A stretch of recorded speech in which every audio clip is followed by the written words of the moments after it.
Welcome to Mastering Innovation Together with Scott Schafer of Borderline and Chris Koomey of Thorben Consulting. And Scott, Borderline has been involved with many marketing efforts. You're touching on how I've touched before on how things have changed. What about when you got started going back into LinkedIn and some of the early social media stuff? Because that's when you really started to roll up your sleeves and kind of innovating with this new world. What were some of the lessons you learned then? Yeah, I mean, I think it's something you and I have talked about a lot, right? So I think ultimately marketing is human connection.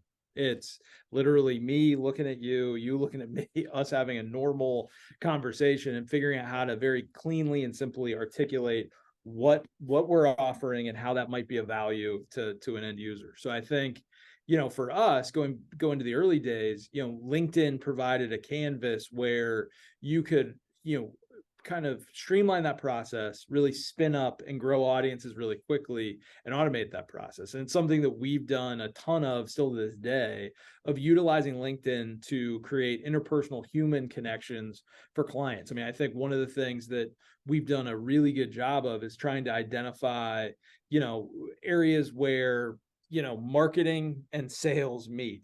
And I think LinkedIn is definitely the place where that happens, where, when we can work inside of a marketing organization, and then utilize LinkedIn to direct message potential leads or prospects paired with consistent everyday messaging to be able to really effectively, create that human connection. And then we found, when you cultivate that social connection, when you get on the phone with somebody from a sales perspective or a marketing perspective, it's a much warmer environment.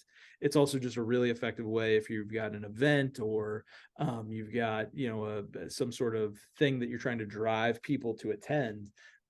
It's a good way. But yeah, I think for us, obviously our way back is, in creating, in past iterations of my life of creating movies and feature films, ultimately for us, it was about story.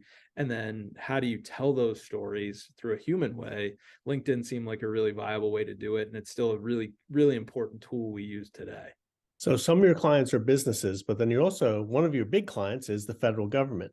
So I know with HHS, you've done some things with LinkedIn. How have you used social media to connect the federal government to end users? Yeah, I mean, I think it's been, especially through the last few years, social media in general has been a vital way to communicate with, a vast array of stakeholders. I think in the federal space, your end user population it can be different. It can be, it can be stakeholders that are inside of, large hospital systems. It can be in consumers. It can be, some weird subset of, hospitalists who specialize on hospital acquired infections. And so social media, more than kind of like your web presence, has rapidly become your storefront where you communicate with those audiences, whether it's a deeper, richer conversation like you have on LinkedIn, whether it's, telling a story graphically on Instagram, whether it's, putting out tweets where we're,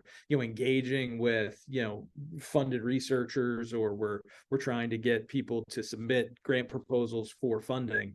I think the thing that we've seen as a fundamental kind of shift over these last 4 or 5 years is, and I think it's going to be even more dramatic in the next 5, is, your website is very much your trust and verify course of record, but where you're really interacting with your core stakeholders, and this is eminently the case with the federal government, is on social media. So having a really strong social presence, figuring out ways that you can rapidly grow your social audience, and then figuring out kind of what the cadence of communication is. I mean, I think the thing that we found interestingly with our federal clients is, especially with thought leadership pieces and those kinds of things, is, posting in off windows, nights, weekends, has created a level of effectiveness for some of the communication things that we've done that's definitely different than I think how a lot of people approach it.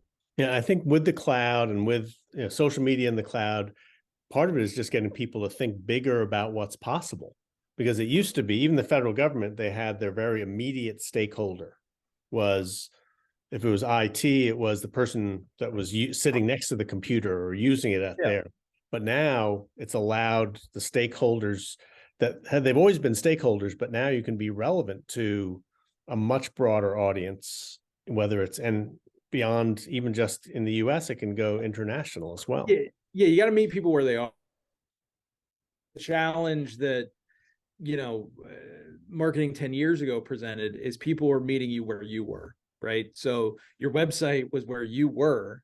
Now, because of sort of the proliferation of disparate media, and there's so many avenues for communication, I think brands, whether you're private companies or the federal government, have to think of themselves as content networks. And so we have to utilize these social channels to meet audiences where they are and develop content that inspires and entertains and educates and transfers knowledge where people are, versus hoping that they come to our website and engage with us based off of something that they're finding from a volitional search standpoint. It doesn't mean it's not relevant. It doesn't mean it doesn't factor into what we're thinking about and doing every day.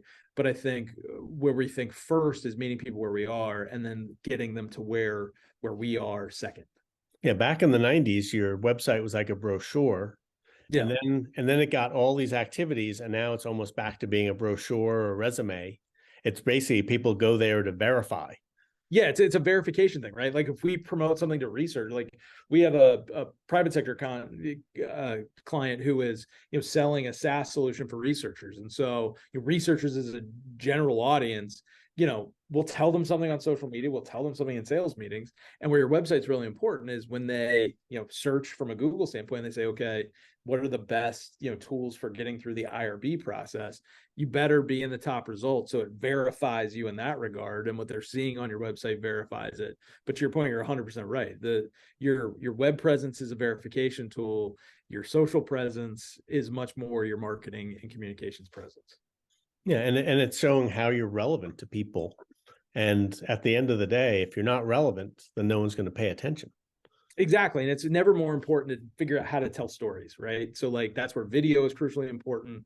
I think whether it's in Instagram stories or, now that you can put it longer form content out on Twitter, telling stories and getting those stories in front of people where they're naturally coalescing, right? Like our process is very much, the who, the where, the how, the why. We walk every client through, who is it that we want to target? And then question number 2 is we've got to figure out from a quantitative and qualitative perspective where those people coalesce. Where are they coalescing on social media? Are they in Reddit forums? Are they more likely and have more of a proclivity to find things through volitional search? Are they in private groups on LinkedIn? Where are they? So I think for us, our process corporately starts with this very, very detailed environmental scan where we look quantitatively at that data where people are. And then to your point, we on the research side will verify that through, end user interviews, stakeholder interviews, confirm that what we're seeing quantitatively in the data is accurate on the ground. So much like what we do externally for clients, in that early part of the process with them, it's really figuring out that stuff because, we could have the best idea of an audience. We could have the best why. We could have the best, how, but if we don't know who and we don't know the where, it's irrelevant. That's where we kind of think about it a little differently of let's get the 2 easy blocks out of the way. Let's figure out who and where, and then we'll figure out what's the best, channel and best brand messages to get in front of those folks where they are. Yeah, and it's always, and people change, and we see it all the time where people have this idea, I think people will like this, and then they go out into the market, and 6 months later, it's a very different story. Exactly. Right? Yeah. And I think when you're doing that where research data, when you're doing that where op-ed data, and you're saying, okay, that we're seeing these people exist on Twitter. So let's say for like the research community, we're seeing a big subset of researchers, having active conversations on Twitter. Well, we also need to understand, are those positive conversations? Are those supportive conversations? Are those conversations where they're willing to talk about products that they're using or tools that they're using, or willing to accept that information? Or is that just a bastion for them to complain about stuff? And if it is, let's pick a different place where we're seeing them coalesce. So I think, understanding the sentiment and the behavior of what's happening in the where, especially on social media, is super important. So for us, from an innovation standpoint, I think our social listening and our sentiment our sentiment research and understanding from some of the tools that we have and that we use are really crucial to really cement, okay, they're here, but they're here and they're ready to get this information. Because you can have the best why and you have the best how, but if you're not hitting the right people and you're not hitting the right people in a way that they're willing to receive it, it's just a wasted effort. Yeah, and reception is pretty important. So Scott Schafer, thanks so much for mastering innovation together with us today. Very cool, man. Thank you for mastering innovation together today with Thorben Consulting. This is Chris Koomey. We'd love to hear from you. If you enjoy the show, if you have any comments, questions, or just want to learn more about what we do. Thanks for joining us.